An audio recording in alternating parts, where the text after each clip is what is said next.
Mr. President, under your leadership, how do you want the already warm relations between Washington and Lusaka to be under your leadership? Much better. Much better. How? Much better in the sense that we have shared our vision. Our values are very clear. We espouse clear values.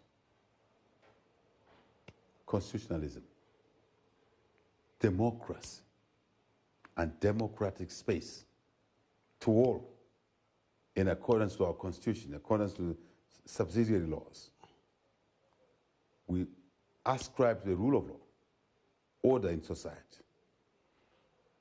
respecting fundamental human rights, liberties, and freedoms, anti-corruption commission, auditor general, separation of powers, parliament, legislature, doing its duty, 3 arms of government. Now, all of this package, I think it's aligned to countries in the free world, including the country you mentioned.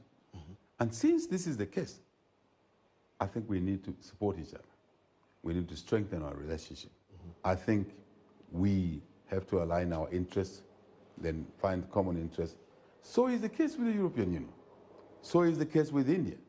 So is the case with Japan. So is the case with other African countries. I shouldn't go far. African countries, within SADC, within African Union, ECOWAS, East African Community. We believe we are aligned to many of you who are democratic out there. And I think we should strengthen our relationship to grow democracy, to learn from each other. We have a lot to learn ourselves. We are willing students. A willing student learns.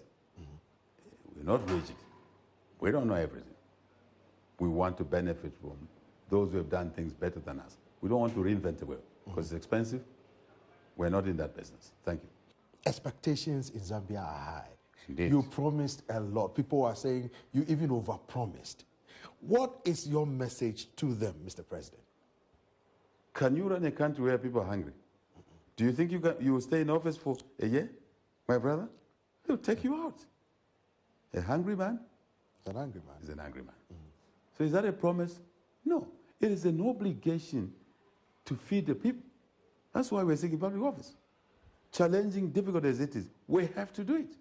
We have to find answers. If we have to come to you for answers, arm twist you, persuade you, we will do that. Can you run an economy where your population is unskilled, no education, no skills? Is it sustainable? No.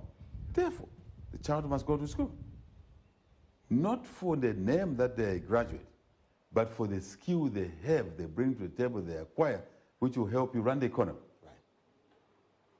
If we say we will have to provide medicines in hospitals, which are not there, is that a choice? No, my brother. Can you be a president of a country, a cabinet, and watch your people die or consume expired medicines, as we saw? No. Is that an empty promise? No. Is that a commitment? Yes. Why? Because it's needed. That's the leadership we bring to the table. How do we allow corruption to continue? Because it takes away resources from children. It's an obligation to fight corruption. It must be seen like that. Promise? No. It's a necessity. We have not overpromised anything. We have answered what people's cries are. And with the people, with the difficult financial situation, with the support of those who believe in what we're doing, and democracy and rule of law, we think all of these facets brought together will begin to dismantle a very difficult situation and deliver for the people of Zambia. What does that do to Africa, what we've achieved here? It is important for Africa because at the end of the day, we cooperate, we work together for mutuality, for the greater good of all our people across artificial boundaries, across oceans, because no society is in a line. Trouble here is trouble everywhere. Good here is good somewhere else. Thank you.